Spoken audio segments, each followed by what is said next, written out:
How to fix intellaptopgaming.dll. Missing system error on Windows. 1. Restore the intellaptopgaming.dll. Missing file, if you can. 2.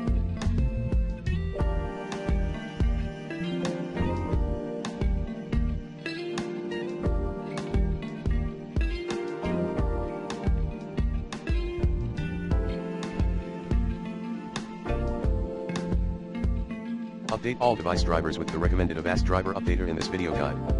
3. Uninstall then reinstall the affected program. 4. Update your Windows. 5.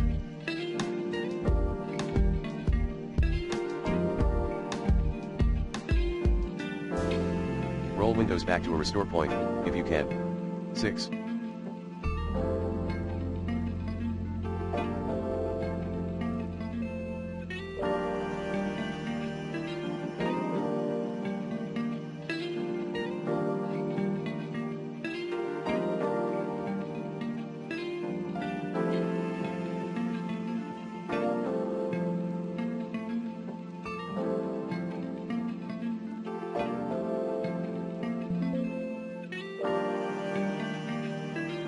Reset reinstall your system.